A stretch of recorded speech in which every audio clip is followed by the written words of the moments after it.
ఎట్టి పరిస్థితుల్లోనూ అటువంటి ట్యాబ్లెట్స్ వేసుకోవటం వల్ల పెన్నిస్ సైజ్ అనేది పెరగదు. పెన్నిస్ సైజు ఫస్ట్ చిన్నగా నిజంగా ఉంటే ఫస్ట్ హార్మోన్స్ ఎలా ఉన్నాయి అనేది చూసుకోవాలి. దాంట్లో కూడా ముఖ్యంగా టెస్టోస్టిరాన్ హార్మోన్ లెవెల్స్ ఎలా ఉన్నాయి అనేది చూసుకోవాలి.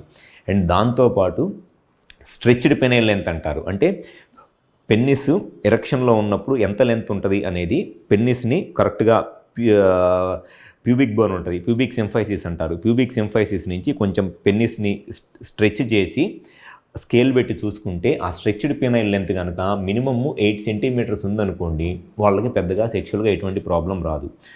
ఇవన్నీ వాళ్ళకి ఆ డౌట్స్ కానివ్వండి అట్లాంటివి ఎప్పుడు క్లారిఫై అవుతాయి అని అంటే ఒక క్వాలిఫైడ్ ఆండ్రాలజిస్ట్ని కలిస్తే అసలు కరెక్ట్ స్ట్రెచ్డ్ పెనైల్ లెంత్ ఎలా ఉంది, హార్మోన్స్ ఎలా ఉన్నాయి, పెన్నిస్ సైజు నార్మల్గానే ఉన్నా కొంతమందిలో ఈ పెన్నిస్ పైన ఫ్యాట్ ఎక్కువగా ఉండి ఆ ఫ్యాట్ పెన్నిస్ని కప్పేసి చూడటానికి చాలా చిన్నదిగా ఉంటుంది.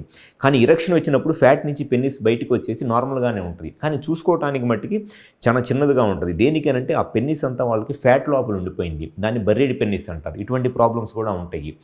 సో ఎప్పుడైనా సరే పెన్నిస్ సైజ్ చిన్నగా ఉంది అని అనుకున్నప్పుడు ఫస్ట్ ఒక క్వాలిఫైడ్ ఆండ్రాలజిస్ట్ని కనుక కన్సల్ట్ అయినట్లయితే కరెక్ట్గా అసలు పెన్నిస్ సైజ్ ఎలా ఉంది, ఆ సైజు నిజంగానే చిన్నగా ఉందా లేకపోతే వాళ్ళు చిన్నగా ఉంది అని చెప్పి అనుకుంటున్నారా, అండ్ హార్మోన్స్ ఎలా ఉన్నాయి అనేది క్లియర్గా చెక్ చేస్తే దాన్ని బట్టి ఒకవేళ హార్మోన్స్లో కనుక ప్రాబ్లం ఉంటే 20 ఇయర్స్ ఏజ్ లోపల హార్మోన్స్ కనుక కొంత ఇంప్రూవ్ చేయటం వల్ల పెన్నిస్ సైజ్ పెరగడానికి అవకాశం ఉంటుంది.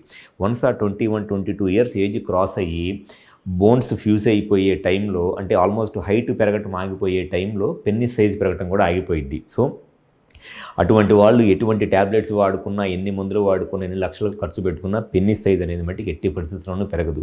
సో ఎవరైతే ఈ పెన్నిస్ సైజ్ చిన్నగా ఉంది అనేది ఒక డౌట్తోనో అపోహతోనో భయపడతా సెక్షువల్గా ఇబ్బందులు ఏమైనా ఎదురవుతాయా ఫ్యూచర్లో అని బాధపడుతున్నారో ఒకసారి మా హాస్పిటల్కి వచ్చి కన్సల్ట్ అవ్వండి. మాకు విజయవాడ, వైజాగ్, రాజమండ్రి, నెల్లూరు మరియు కర్నూలులో బ్రాంచెస్ ఉన్నాయి. సెక్షువల్గా ఎటువంటి సమస్యలు ఉన్నా, ఎటువంటి అపోహలు ఉన్నా డెఫినెట్గా మీ ప్రాబ్లంకి 100% సొల్యూషన్ చెప్పడం జరుగుతుంది.